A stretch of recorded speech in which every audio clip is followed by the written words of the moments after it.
எனக்கு அருமையானவர்களே, ஆண்டவராய் இயேசு கிறிஸ்துவின் இனிய நாமத்தில் உங்கள் யாவருக்கும் என்னுடைய அன்பின் வாழ்த்துக்களை நான் தெரிவிப்பதில் மகிழ்ச்சி அடைகிறேன்.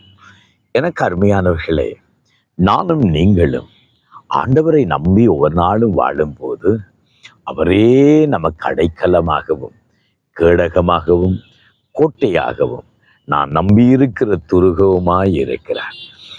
உலகம் ஒரு ஆபத்தான உலகத்தில் நாம் வாழ்ந்து கொண்டிருக்கிறோம். ஒரு பாதுகாப்பற்ற உலகத்தில் வாழ்ந்து கொண்டிருக்கிறோம். இந்த உலகத்தை கவனித்து பாருங்கள். தீமைகள் நிறைந்ததாய், அநீதி நிறைந்ததாய், அக்கிரமம் நிறைந்ததாகவே இருக்கிறது. மனித வாழ்க்கையில இன்றைக்கு எதிர்காலத்தை குறித்த நம்பிக்கையற்றவர்களாய் பலர் வாழுகிறார்கள். மரண பயத்திலே மனிதர்கள் வாழுகிறார்கள். எதிர்காலத்தை குறித்த பயத்தோடு பலர் வாழுகிறார்கள். இன்னைக்கு நாம் பார்க்கிறோம், ஏதோ தலையிடி காய்ச்சல் மாதிரி, வீட்டுக்கு வீடு வாசல் மாதிரி பயங்கரமான அழிவுகளையும் மரணங்களையும் மனிதர்கள் சந்தித்து கொண்டிருக்கிறதை பார்க்கிறோம். ஆம், எனக்கு அருமையானவர்களே, சிலர் சொல்லுவார்கள், வானத்துக்கு கீழே வீட்டை கட்டிவிட்டு நாம் எங்கே ஓட முடியும் என்று கேட்பார்கள். வானம்தான் இடிந்து விழுகிற நேரமாக போது அந்த வானத்துக்கு கீழே வீடு இருக்கிறது, நாம் எங்கே அந்த வானத்துக்கு ஒளித்து கொள்ளலாம் என்று சொல்லுகிறது உண்டு. எனக்கு அருமையானவர்களே, நம்முடைய வாழ்க்கையில நமக்கு ஒரு அடைக்கலமான தேவன் இருக்கிறார். அதனாலதான் சங்கீதம் 46 அதிகாரத்தை கவனித்து பாருங்கள். சங்கீதக்காரன் சொல்லுகிறான், தேவன் எனக்கு அடைக்கலமும் பலனும், ஆபத்து காலத்தில் அனுகூலமான துணையுமாய் இருக்கிறார் என்று சொல்கிறார். சங்கீதம் 91 கவனித்து பாருங்கள். அவர் சொல்லுகிறார், தேவனே நீரே என் அடைக்கலம், நீரே என் கோட்டை, நான் நம்பியிருக்கிற என் துருகம் என்று சொல்கிறார். எனக்கு அருமையானவர்களே, நமக்கு ஒரு அடைக்கலம், நமக்கு ஒரு கேடகமா தேவன் இருக்கிறார்.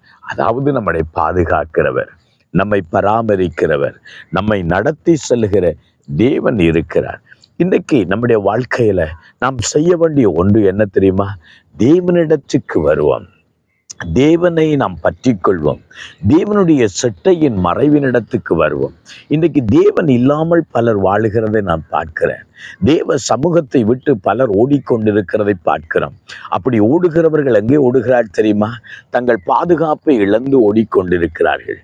தங்களுடைய அடைக்கலத்தை விட்டு அவர்கள் வெளியே நின்று கொண்டிருக்கிறார்கள். ஆனால் சங்கீத புஸ்தகம் 2வது அதிகாரத்தில் அங்கே 12வது வசனம் சொல்லுகிறது, அவரை அண்டிக் கொள்ளுகிற யாவரும் பாக்கியவான்கள். அவரை அண்டிக் கொள்ளுகிறவர்கள், அவரை கிட்டி சேருகிறவர்கள், அவரை உறுதியாய் பற்றி கொள்ளுகிறவர்கள் பாக்கியவான்கள். ஏன் தெரியுமா? வேதமே அதுக்கு முன்னாக சொல்லுது, குமாரன் கோபம் கொள்ளாமலும் நீங்கள் வழியில அழிந்து போகாமலும் அவரை முத்தம் செய்து அவர் பாதத்தை பற்றி கொண்டிருக்கிற நீங்கள், அவரை அண்டிக் கொண்டிருக்கிற நீங்கள் பாக்கியவான்கள். ஆம், எனக்கு அருமையானவர்களே, இந்த உலகத்திலே அவருடைய சமூகம், அவருடைய பாதம், அவருடைய ஆலயம் நமக்கு அடைக்கலமாகவே இருக்கிறது. அவருடைய சமூகத்தினத்துக்கு ஓடி வருகிறோம், அவரை அண்டிக் கொள்வோம், அவரை நம்பி நிற்போம், நாம் அழிந்து போவது இல்லை. ஹல்லேலூயா. இந்த காலை வேளையில இந்த இடத்துல நீங்கள் ஒரு வேளையில உங்கள் எதிர்காலத்தை குறித்து நம்பிக்கையற்றவர்களாய் இருக்கலாம், பாதுகாப்பை தேடி ஓடிக்கொண்டிருக்கலாம், உங்கள் சுக வாழ்வு எங்கே என்று நீங்கள் நினைக்கலாம். ஆண்டவரிடத்தில் இருக்கிறது, அவரிடத்தில் சகலமும் இருக்கிறது. அவரை அண்டிக் கொள்ளுகிறவர்கள் பாக்கியவான்கள். தேவன் இல்லாமல் நாம் வாழவே முடியாது. அவர் சமூகம் இல்லாமல் நீங்கள் வாழவே முடியாது. அவருடைய பிரசன்னம் இல்லாமல் வாழவே முடியாது.